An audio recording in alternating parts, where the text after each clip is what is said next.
Sai, kau mula apa yang tahu? Kau kemana? Kita defasi, ya. Nama dia.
Lillian, Launga, Eiki, Schaumkel.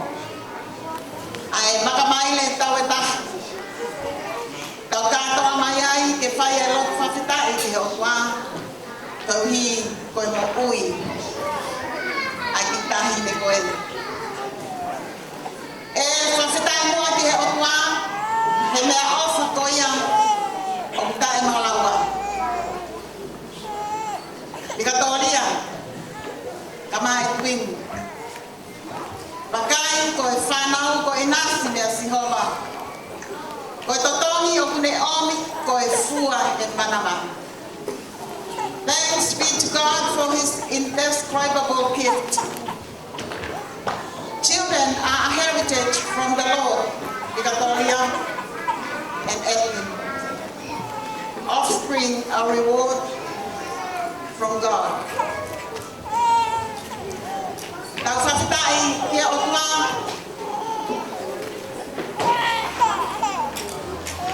E tika kama Alice, Aripate, kama Lupe.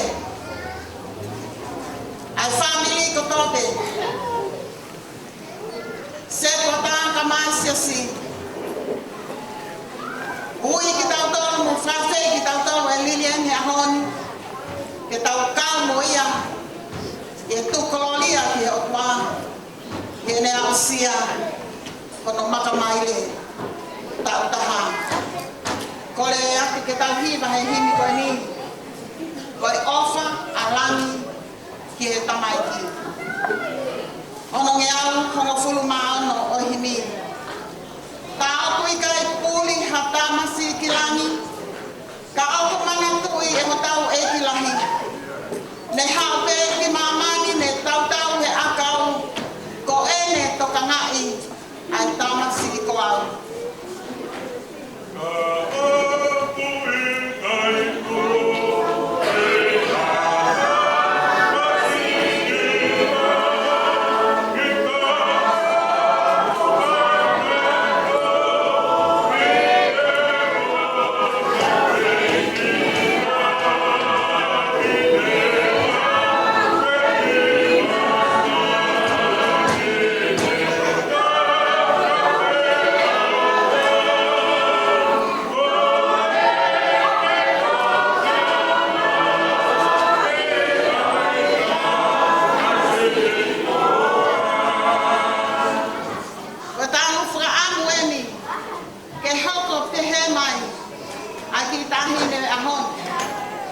Lillian Launga Eiki.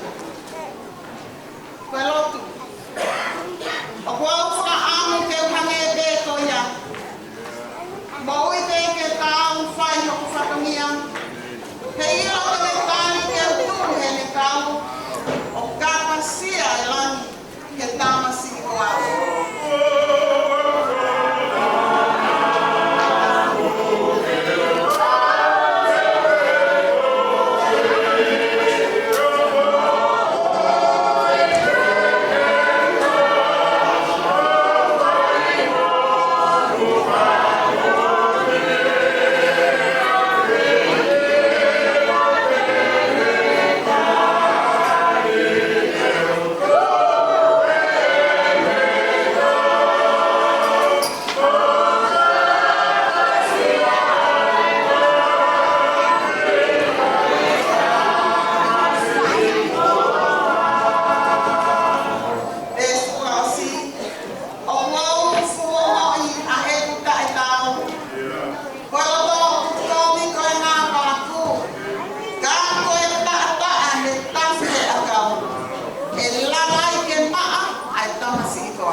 Son ko ni ke Faiaho ki hatau patetai mo popo mai ko matua o anaua ai kita hine aho ko tu pe ko e honi mau ingan ai foto kan i o matua ia na no hake ai kita hine ko e Faiaho ke tau fafitai ki o tua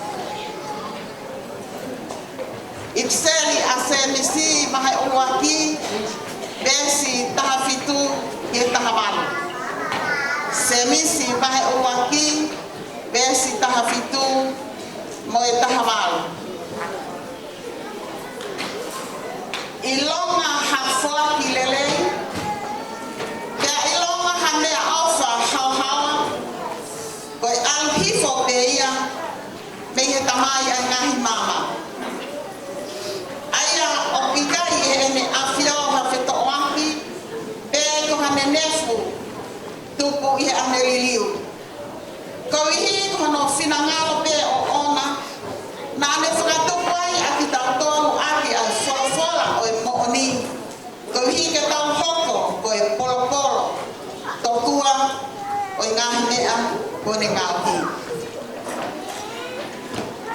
Lesson hono wa to ia me gospel yo sisu kaisi hono to e maake hono fulu o e mahe ta tolu ke ta hono o e besi ko e ta toki e sisu halonga i whanau e nai omi ke te ia hakamaiki ko e hui ke ne ana ke te kna tolu te kamata lolomi ka wako ai kakai nai omi ki nau tolu ka ia mamata ki ai a sisu na me tupu tama o ne pehe ki a te kna tolu tuku pe ai ka tamaiki ke nau hau ki a te au o ai ta aufi ki nau tolu he ma ai whaahina ko ia ai pule ana o e otua ko awe ko talatu ko ia e ikai tene tari ai pule ana o e otua hane ko hatamasi e ikai au pito kuia iai ke ane hapaya ka tamaiki o ne ai hono ni maa ke te knau tolu o ne fuku ta wikina patapu ke afifio e tong tahai o tua patapu ke lamane ma on yo afia yo tau loto lotonga ka koe ka tuangai o ya usia he ki o fefine koe ni ka koe ki mokopuna ai makamaile tau tahai e ang koe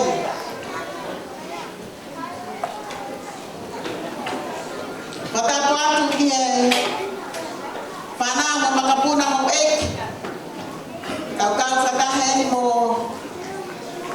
lopini ka maa kolokula o te whatapu ki a maa whangauta ka maa whare ka mataple hene whaifikau Islen tau ka maa ilo Tege whaifikau koko mo halot patapu ki he makehe ke ki ofe fine koe Lillian Rose Launga Eiki Schaumkel kama etwili kodi katoria patapu ke ngahi kui e kamo alis kama alipate molupe boy family hono kotoa pate fataku ki e servota kama aisiasi o Vaine Moonia hoko ai ki tahine aho ko e memi pamo ui o aisiasi patapatu ke kaina kotoa pe mo maheni pe pehe ki longa i whanau o ku whawhena e Lillian ki nau kau mo i he fia o e aho a tāmo au ke whai haki koupou no pe i he mahu inga o e aho o ki tahine koe hange ko lea ko kamata aki Koutui e mahu inga e koupou ia koe ni ia e tuini hori katoria. How they bring and how they raise Lillian. E mahu inga ia ka te knaua hono o hake ki mo ui ai ki tahine koe ni. Ko le Sonia se misi mahe uaki e tuini mo hori katoria. Ko e whamo oni e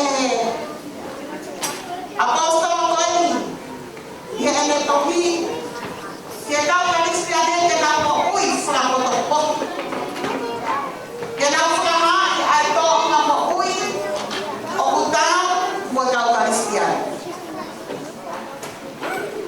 pea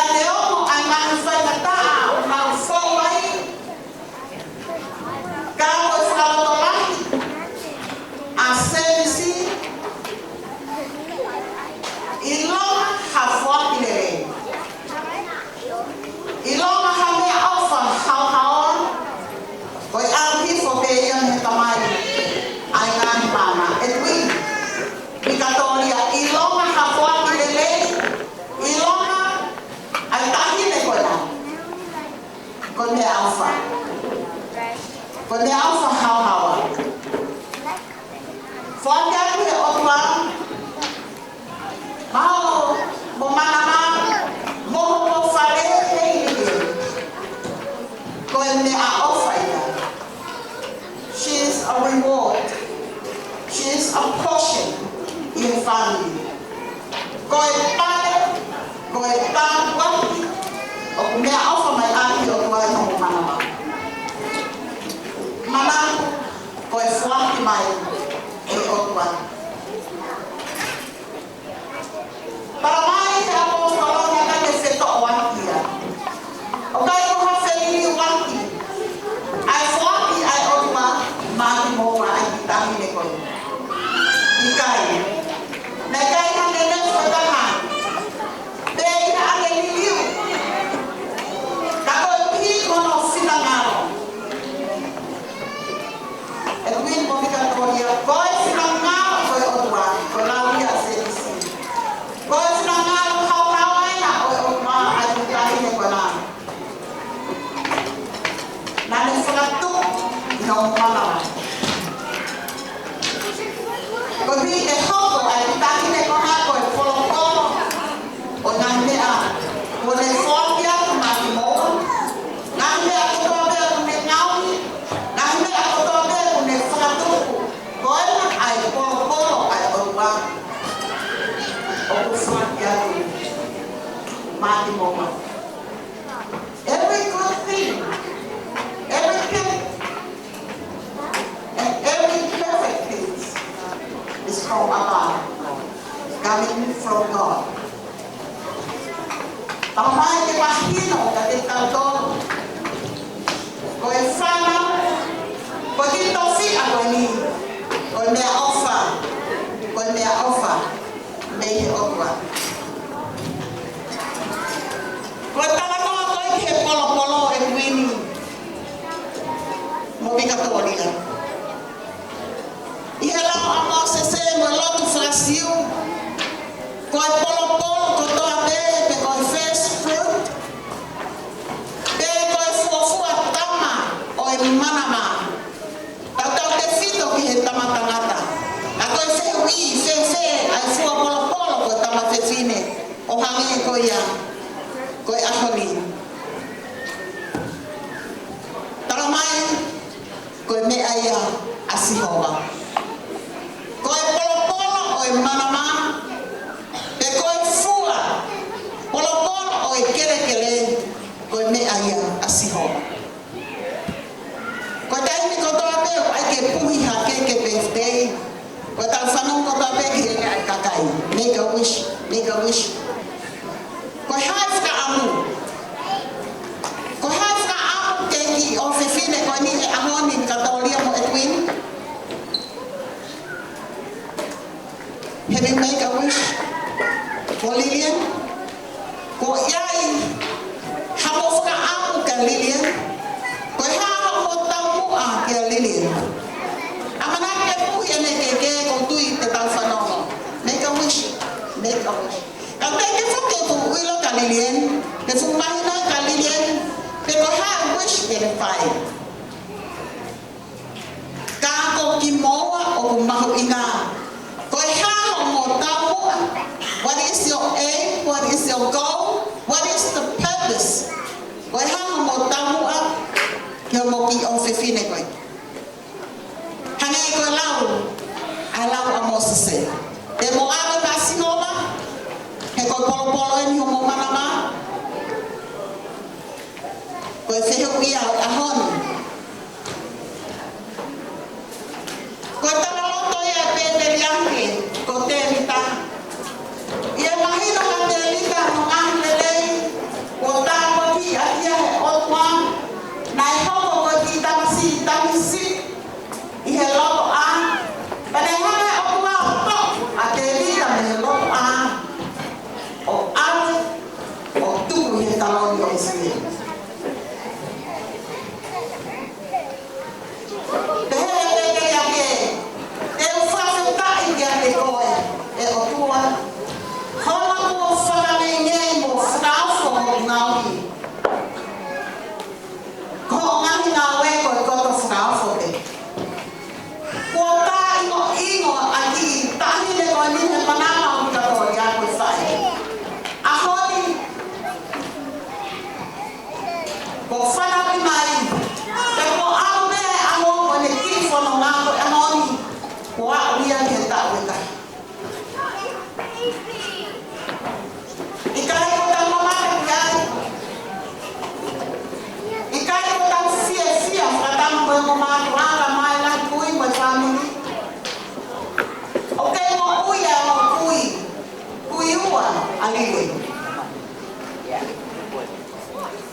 koe koa, koe mea ofa kua whaki ke o kua.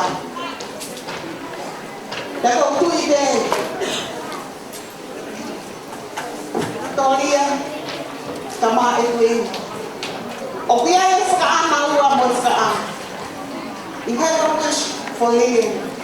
O kaya tau mo ang mo whotu ke mo ui ay itahine ko.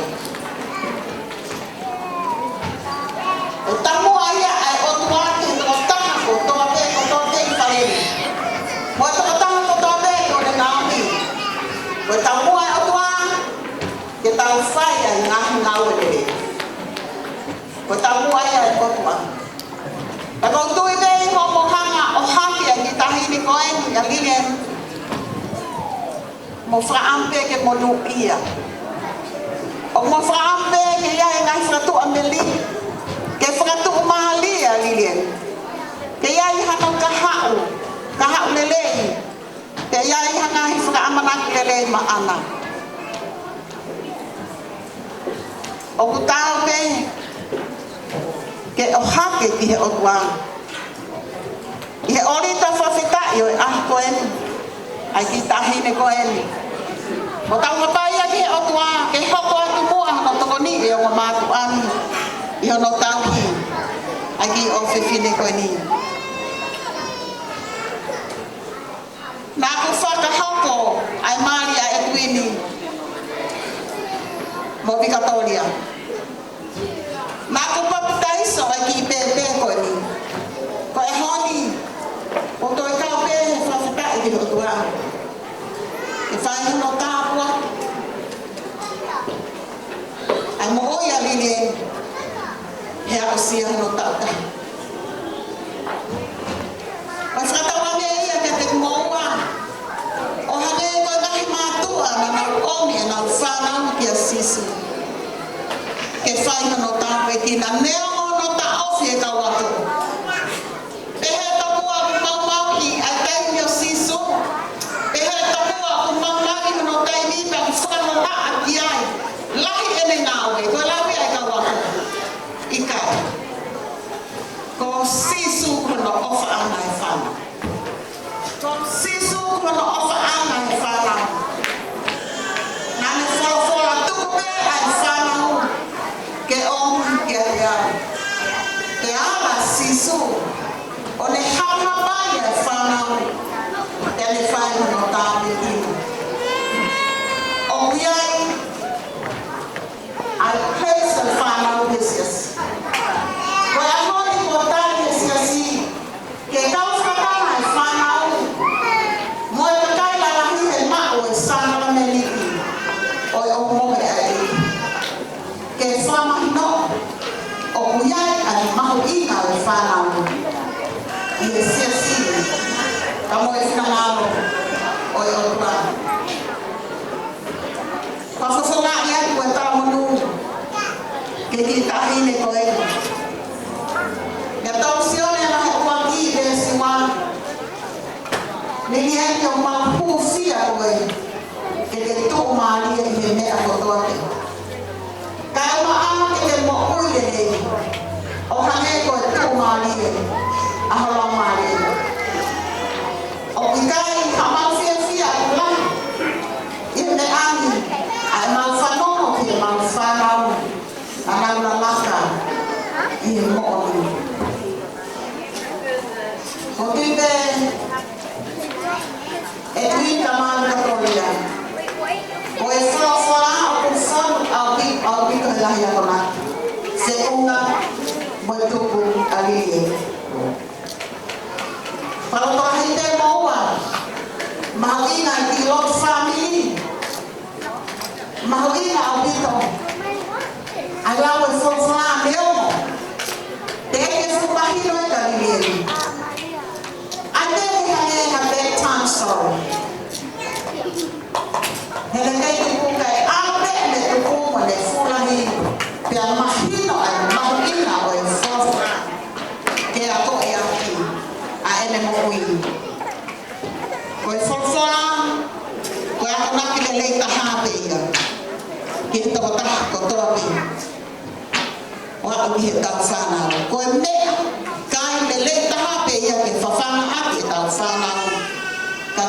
folofola ai otua. O kia ki palovepi whakaafilika o pehe. It takes a village to raise a child. O wikai koe o mātu ape. O tonu kena o hake ai whanau. O kukawai mangahi family, kukwhekau ake family. O kukau kia ia siasi. O kukau kia ia community. Ke tau popo, i ono tokoni, mono o hake ai whanau. Ka pao i hoko ai whanau, kuha whanau lelei te community. O tau amanaki te, i e whanua lelei, moha siasi lelei, moha kuleanga lelei.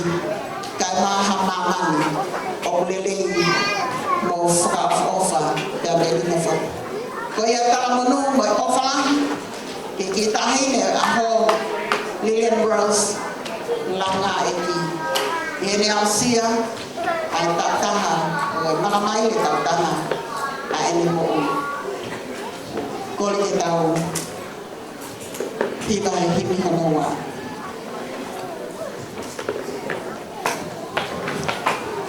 E whalawhalai mi te tauto e hinai, ni mangeau ma fitu e himi. Ni ma whawhitu, ko e hiva e tamaiki. O tō i he tohi a whamatala, ki e nofo a sisu i heni. E ne lawa e tamaiki ko hono tākanga, whangalami e tau i lelei. Tau mai au ne umamata ki ono fofonga, o whanongo ai mea nene lau. E au ilo ai fisi ki tuka e ne ofa, ki e tamasi i hange ko au.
Ko si e nau whainga e whine mātua, ke ne whai pē honau tā uaki. Hapai pē si sua e whangaki mea, tau mai a koe taha i au.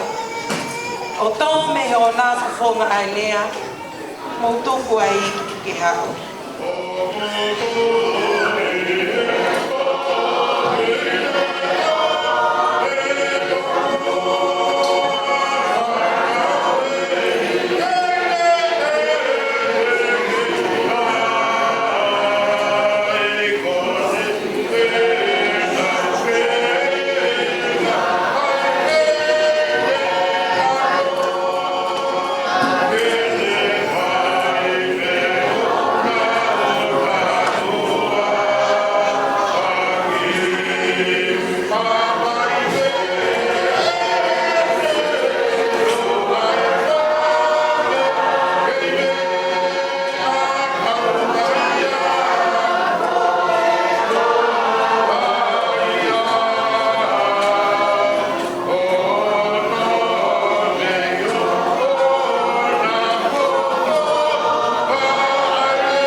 Victoria, tedesco mio con cui con Moonia.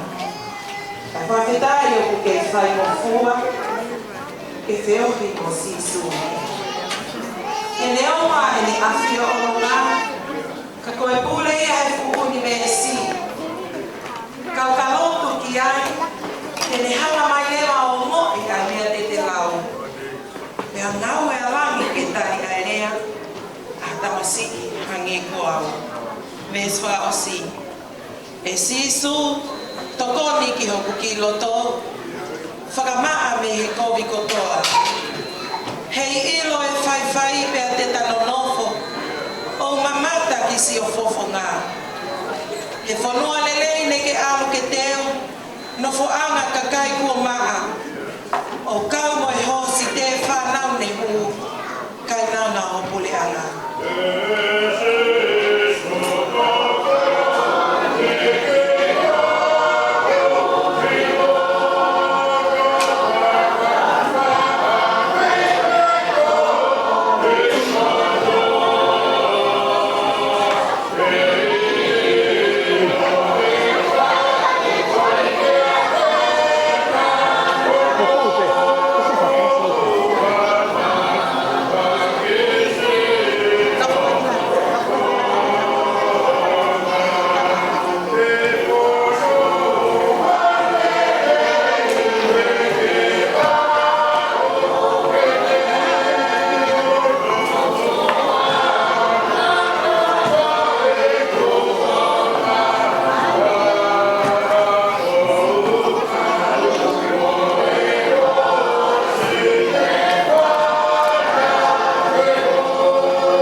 Lillian Launga Eiki ki ho afio. Ye olita whawhetai o aho. Sisu. Ai nima alamai te o afiona. Ke au mai. Ka mai o whai mano tā puaki. Lillian. That is someone who is. Now, we can imagine what we live. Oh, hanging with Talamonu, I apostle. Can get to Maria Lillian. Can get what we live. Can get my Amanaki, Moakaha, or Lily. Can get my Hatawa, at the Maile. Can get my Hakelis. May Otma. Ko higo mo ui ho ki lamai. O mau kore whoko higo e o ki mātu ani. E tuine mo vika tōlia. Ko e whra amu e ki a te kinaua. Ko e whara o whonu e nahi ako naki. Se unga, mohono tau i o ki tahene. Ko e whara o whonu e nahi lelei. Mo nahi tau a lelei. Ke mo ui a lelei. O mau kore ki a whiona, to kore mai ka e tuini a māwi katoria. Ke na rau e wholofola ke whanongo te ki ai e ki tahine. Ke na hūwhia e ne ki mo ui mo ne tupu. Ke whatu maari e. Ke koe parania mai ngahi whakaukau ai a whiona. Ke ki mo ui ko toa pē mo ka kai toa pē. Ko parani ke tu maari e mo whamanu ia.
Launga Eiki Schaumkel. Ke Taha pagi mai ko e siho ma mo ne tau hii. Ke whaola mai e siho ma hana whawhanga ki a te koe mo ne ara o whāna. Ke ngai whawhanga mai e siho Koe ke lesa tau Eiki mo ofa e otua. Te la mani e maa moni. Ke ki tahi nei a koe ni ka maa e kuini. Ni ka tori a mo mautoro ko toa be o na hili. Kai whai peo tangata e leni. Maa.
Vaine Moonia, que pehe taurea.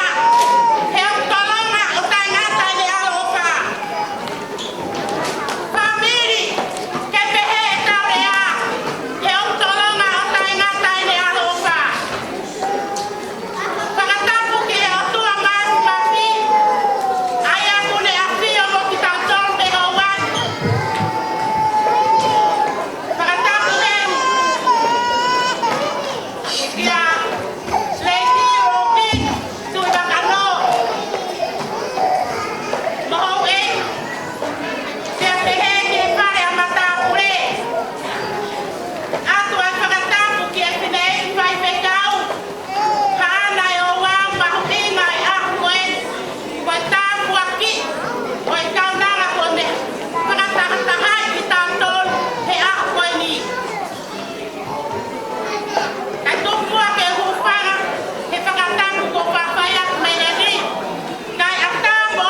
ko to ko na bakari mo ka ta ke tu bakari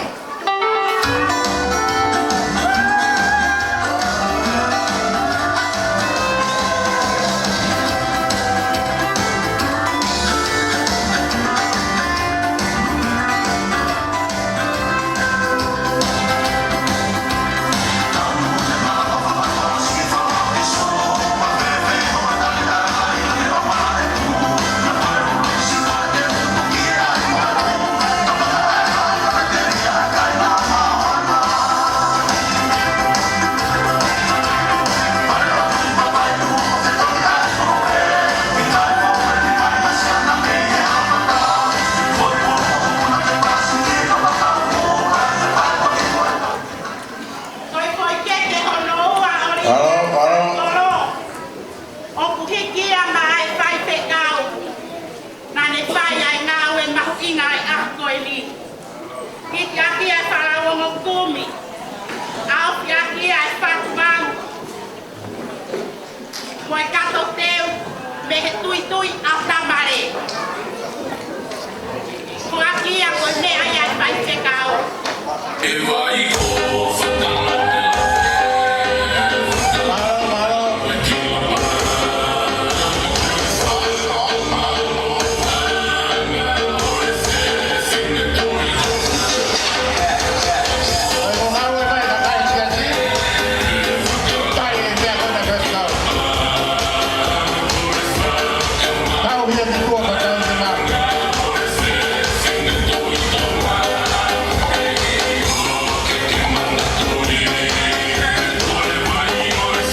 I whamore ko pea e longa aka whai tau lotu. Whakatai te pire. Tau hiwa pe he wes koe ni. Whai aki aha tau lotu. Kai na ngā o pe e ki o kuta kuka ma tani ai me atai o i tani me ai free.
Ari pate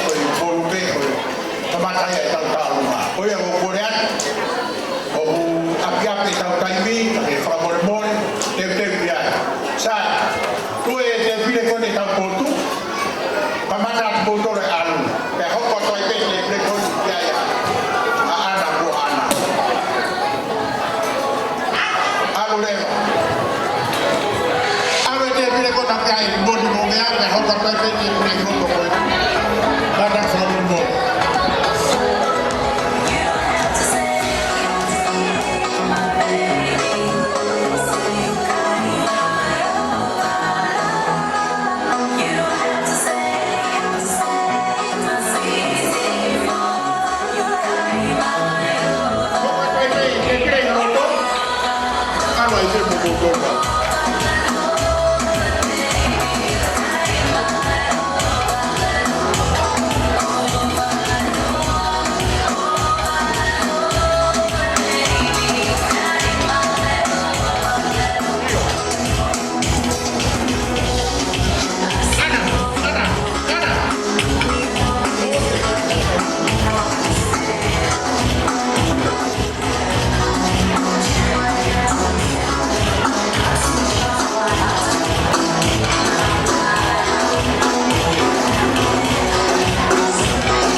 It's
whāne ane o si te whaki koe ni te whaki koe. Waka tuai me ai. O te kō te opo tāna noa, tōpio o whia maa upo me hako. Ko whaita noa I lala.